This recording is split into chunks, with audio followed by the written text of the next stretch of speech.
Class ninth, welcome once again. हम लोग पढ़ रहे हैं ट्रायंगल्स चैप्टर और एक्सरसाइज 7.3 को आज देखना है। और एक्सरसाइज 7.3 में देखिए पहला क्वेश्चन ऐसे दिया हुआ है।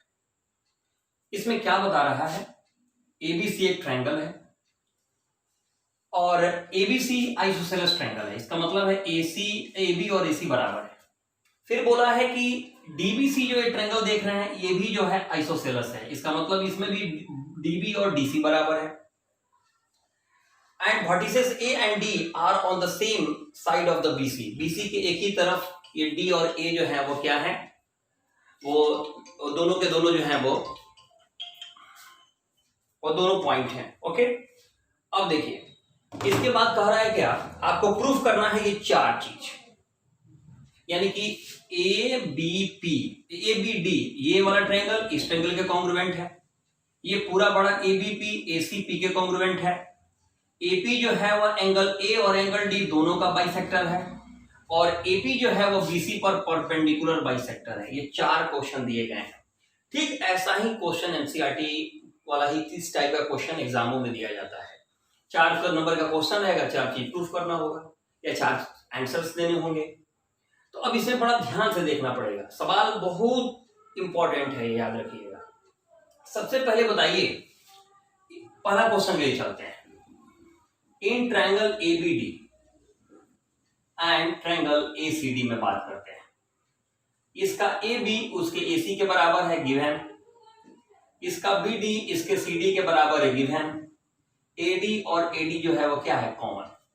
इसका मतलब है कि side side side S S S से क्या हो गया, दोनों ट्रायंगल कॉन्ग्रुएंट हो गया। पहला काम खत्म। तो इसका हम फायदा उठाएं, यहाँ एंगल 1 एंगल 2 लिख देते हैं, 3 4 5 6 सबका नाम दे दीजिए। तो इसका ले लेंगे हम सीपीसीटी। बाई सीपीसीटी अगर देखा जाए तो एंगल 1 इक्वल टू एंगल 2। ठीक, इसका मतलब क्या हुआ, इसका मतलब है कि एपी बाइसेक्ट्स एंगल ए। अब चलिए बात करते हैं ए बीपी और ए सीपी में। ए बीपी यानी ट्रायंगल ए बीपी और ट्रायंगल ए सीपी में बात करें तो सीधा सा बात है, ए बी और ए सी बराबर है, दिया ही हुआ है क्वेश्चन में। इसके अलावा अभी अभी आप बोले हैं कि एंगल 1 और एंगल 2 बराबर है। इसके अलावा देखा जाए तो एपी और एपी क्या है, कॉमन है। तो आप बताइए, ये साइड है, ये एंगल है, ये साइड है, यानी एस ए एस से ये दोनों ट्रायंगल क्या हो गए, कॉन्ग्रुएंट हो गए। तो पहला भी बन गया, दूसरा भी बन गया। अच्छा, तो ये कॉन्ग्रुएंट हो गया तो हम इसका फायदा उठा लें। क्या फायदा उठाएंगे, इसका बाई सीपीसीटी अगर लिया जाए तो एंगल 5 और एंगल 6 बराबर। चलिए एंगल 5 और एंगल 6 बराबर हो गया। अब आप बताइए, एंगल 5 और एंगल 6 अगर बराबर हो गया तो उस कंडीशन में ये लीनियर पेयर से देखा जाए तो ये दोनों मिलकर क्या कर रहा है, 180 बना रहा है। और आप कह रहे हैं कि दोनों बराबर ही है। इसका मतलब है कि दोनों अगर बराबर रहे और दोनों मिलकर 180 बनावे तो इसका दोनों का हिस्सा कितना आया, 90 डिग्री। इसका मतलब है कि एपी जो है वो आपका बीसी का क्या है, परपेंडिकुलर बाइसेक्टर है। ये भी क्वेश्चन बन गया। अब बात करते हैं इस छोटे वाले ट्रायंगल में। ये बात बताइए, फिर हम इसमें बात करते हैं डीबीपी में और डीसीपी में। अब देखिए करना क्या है, ये इसके बराबर है, क्लियर। इसके बाद अगर अच्छा एक और जो ये आप प्रूफ किए हैं, इससे ले सकते हैं बाई सीपीसीटी, बीपी बराबर सीपी। ठीक है, बीपी बराबर सीपी। अब देखिए जब इस ट्रायंगल को कॉन्ग्रुएंट करने चलिएगा तो बीडी डीबी और डीसी क्या है, बराबर दिया हुआ है। बीपी और पीसी अभी अभी आप सीपीसीटी से बराबर किए थे और डीपी डीपी क्या हो जाएगा, कॉमन। इसका मतलब है साइड साइड साइड से दोनों ट्रायंगल कॉन्ग्रुएंट हो गया। तो सीपीसीटी से एंगल 3 और एंगल 3 क्या हो गया, एंगल 3 और एंगल 4 क्या हो गया, बराबर हो गया। तो एंगल 3 और 4 बराबर होने का मतलब क्या है, एपी जो है वो क्या है, एंगल डी का बाइसेक्टर है। तो इसका मतलब है, पहले आप बोले थे कि AP is the AP bisects angle ए, अब बोल रहे हैं एपी बाइसेक्ट्स एंगल डी। इसका मतलब क्या है, AP bisects angle A and angle D. ठीक है, बोथ दोनों को कर रहा है। तो पहला सवाल यही है। अब आइए सेकंड क्वेश्चन को देखते हैं। ठीक है, इत्मीनान से बनाइए कभी भी। ठीक है, कभी भी इत्मीनान से बनाइएगा। ज्योमेट्री में थोड़ी सी परेशानी होती है, हड़बड़ हड़बड़ बनाइएगा, गलती का चांसेस बढ़ जाएगा, याद रखिएगा। क्वेश्चन नंबर 2 देखिए क्या कह रहा है, AD is altitude of isosceles triangle ABC in which AB equal to AC। Very good. चलिए ये एबीसी आइसोसेलेस ट्रायंगल है, एबी और एसी बराबर है, एडी इज अल्टीट्यूड, एडी जो है वो अल्टीट्यूड है, यानी कि यहाँ 90 डिग्री बन रहा है दोनों तरफ। क्या प्रूफ करना है?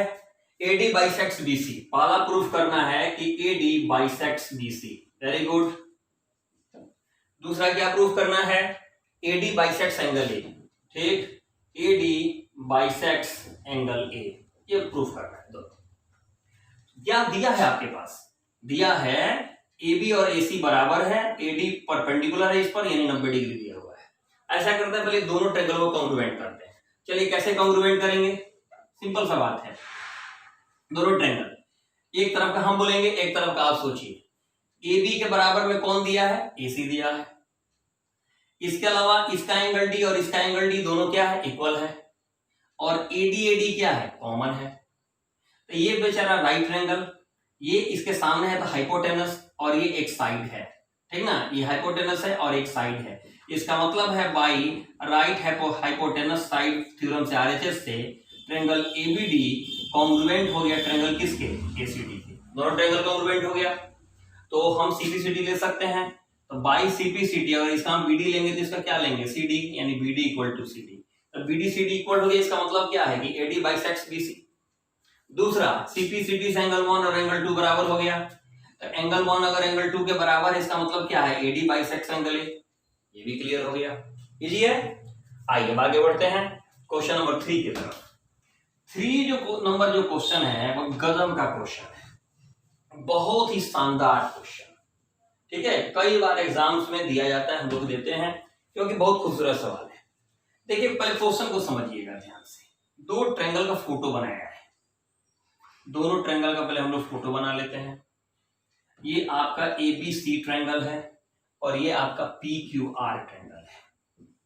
अब पढ़ेंगे, two sides AB and BC and median AM। अच्छा ये मीडियन है AM, मीडियन है, यानी मीडियन होने का मतलब मिड पॉइंट, ये और ये बराबर है। Are respectively equal to PQ and QR and median PN। Very good, ये PN है। क्या बताया है? AB जो है वो PQ के बराबर है, पूरा साइड BC जो है वो QR के बराबर है, और ये जो मीडियन है AM वो PN के बराबर है। तो कह रहा है पहले प्रूफ करिए। पहला बात प्रूफ करने के लिए कह रहा है कि triangle ABM congruent triangle PQN, and second question is triangle ABC congruent triangle PQR। ठीक है, पहले बोला है ABM, इसको और इसको कॉन्ग्रुएंट करने के लिए। बहुत अच्छी बात है। एक बात बताइए, in triangle ABM and triangle PQN में अगर बात करते हैं, एक साइड का जब कोई लिखे तो अदर साइड खुद सोचिए। एक बात बताइए, इधर AB अगर लेंगे तो इसके रेस्पेक्ट में PQ है, इसलिए वो बराबर होगा क्योंकि क्वेश्चन में दिया हुआ है। एक और बात बताइए, क्वेश्चन में दिया है BC और QR बराबर है। हमारे पास 10 रुपया, आपके पास 10 रुपया, हम लोग का बराबर है। मैंने भी आधा खर्च कर दिया, आपने भी आधा खर्च कर दिया, तो मेरे पास भी 5, आपके पास भी 5। इसका मतलब है BC का हाफ करें और QR का हाफ करें, तो जब BC और QR बराबर था तो उनका हाफ भी बराबर होगा। तो BC का हाफ क्या है? BM है, क्योंकि M is the mid point, क्योंकि ये मीडियन है तो मिड पॉइंट से जो मिलाएगा वही मीडियन होगा। इसका मतलब है इसका BM और उसका QN आपस में क्या है? बराबर है। इसके अलावा इसका AM और उसका PN बराबर है, ये भी दिया हुआ है क्योंकि मीडियन है। तो इस दोनों ट्रायंगल के लिए हमारे पास क्या ऑप्शन मिला? साइड साइड साइड, जो हमारा जो थ्योरम है उस थ्योरम से ये दोनों ट्रायंगल क्या हो गए? कॉन्ग्रुएंट हो गए। याद रखिए, जब लगातार क्वेश्चन देता है प्रूफ करने के लिए, तो निश्चित रूप से पहले वाले सवाल में कोई चीज छुपा है अगले वाले के लिए। अब मान लीजिए हम पूरे को बनाने चलते हैं, ABC और PQR, तो ये इसके बराबर है, चलेगा। BC इसके बराबर है, चलेगा। अब बीच वाला से तो कोई अब मतलब नहीं रहा। अब हमारे पास क्या है? अब हमारे पास कुछ नहीं है, थर्ड ऑप्शन बचा ही नहीं। इसका मतलब है वो थर्ड ऑप्शन ये चीज दे रहा है, ठीक है। और थर्ड ऑप्शन क्या हो सकता है? जब दो साइड लगातार हैं, जिसका मतलब है बीच का एंगल हो सकता है, तो ये हेल्प करेगा, क्योंकि इसमें भी एंगल B है, इसमें भी एंगल Q है। तो कह सकते हैं by CPCD angle B equal to angle Q। अब हमारे पास मिल गया उपाय। अब हम जब इसको प्रूफ करने चलेंगे तो लिखेंगे, देखिए ए बी इसके पी क्यू के बराबर है, इसका बी सी इसके क्यू आर के बराबर है और एंगल बी एंगल क्यू के बराबर है। कैसे? तो सोल्व, हमने सोल्व करके दिखाया है। तो अब यहां पर नियम चलेगा by S A S. Clear? तो याद रखिएगा, जब भी कोई सवाल दिया जाए, जैसे पहले फर्स्ट वाला जो क्वेश्चन देखा उसमें क्या था, एक का उपयोग दूसरे में था, दूसरे का तीसरे में था, सब एक दूसरे से सीक्वेंसली जुड़े हुए रहते हैं, इसलिए ध्यान रखना पड़ता है। क्लियर हो गया ये सवाल? Very good. अब आइए क्वेश्चन नंबर 4। क्वेश्चन नंबर 4 देखिए क्या कर रहा है। बहुत आसानी से देखिए, ये सब चैप्टर जो है वो इसी से पढ़िए तो ज्यादा अच्छा रहेगा। याद रखिएगा, ये सब चैप्टर इसी से पढ़िए, केवल एकदम जो एग्जैक्ट क्वेश्चन है वही रिजल्ट देता है। ये सब पर जब कंसेप्ट बन जाएगा तो बाकी क्वेश्चन को बनाने में कोई खास प्रॉब्लम नहीं है। देखिए क्वेश्चन क्या है, for DE and CF are two equal altitudes of triangle ABC। तो चलिए पहले हम लोग ABC एक ट्रायंगल बनाएं। ABC ट्रायंगल बन गया।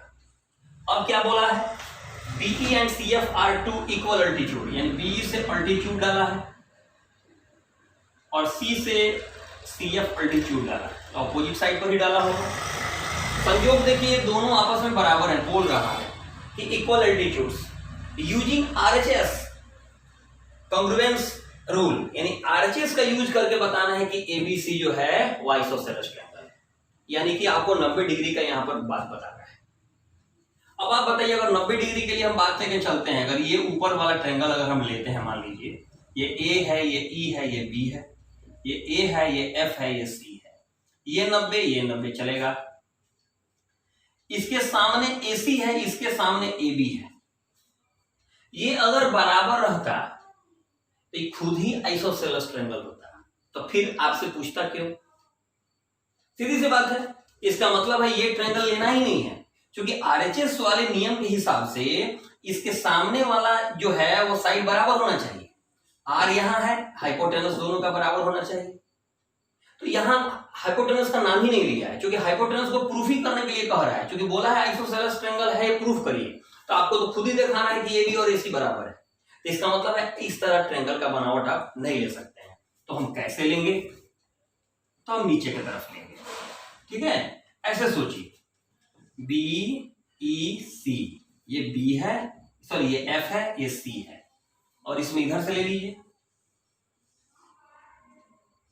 EC और ये B है, यहां 90 है, यहां 90 है, इसके सामने BC, इसके सामने BC, देखिए आ गया कॉमन बात। क्लियर? और एक ऑलरेडी दिया ही है कि ये और ये बराबर है। तो आप बताइए, ये राइट एंगल, ये राइट एंगल, सामने हाइपोटेनस, सामने हाइपोटेनस, एक एक साइड दोनों का बराबर हो गया। तो इसका मतलब है हम कैसे ट्रायंगल का नाम कैसे लेंगे, पहले ये भी समझिए, ट्रायंगल BFC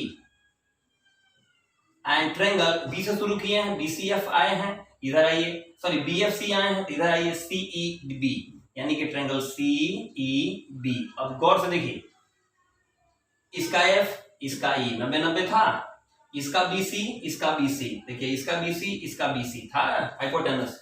तो ये दोनों ट्रायंगल क्या हो गए? कांग्रुएंट हो गए। किस नियम से कांग्रुएंट होंगे? RHS से होंगे। अब क्या कह रहा है? ABC is isosceles triangle in which AB equal to AC। ठीक है, ABC इज आइसोसेलेस ट्रायंगल, ठीक, आइसोसेलेस हमने बना दिया। AB इक्वल टू AC, चलिए बराबर भी हो गया। Draw AP perpendicular BC, AP हमने परपेंडिकुलर ले लिया, चलिए AP हमने परपेंडिकुलर ले लिया BC पर। शो करना है कि एंगल B और एंगल C बराबर है। ठीक है, कौन बड़ा बात है इसमें? लीजिए in triangle ABP and triangle ACP। एक बात बताइए, इसका AB है तो उसका क्या है? AC है, गिवन। इसका AP है तो उसका भी तो AP है, कॉमन। और इसका एंगल P और उसका एंगल P, दोनों का वैल्यू 90 डिग्री है। तो ये हो गया 90, ये हो गया हाइपोटेनस, ये हो गया साइड, यानी कि बाई RHS रूल से ट्रायंगल ABP और ये दोनों कांग्रुएंट हो गए। कांग्रुएंट हो गए तो इसका अगर एंगल B लेंगे तो इसका क्या लेंगे? C लेंगे। ऑटोमेटिक है, by CP angle B equal to angle C। Clear? तो ओके, आप 7.3 बना लीजिए, कंप्लीट कर लीजिए, और 7.4 को भी ट्राई करिए, फिर हम नेक्स्ट वीडियो में आपको बताएंगे जो भी प्रॉब्लम होगा। Okay bye, good night.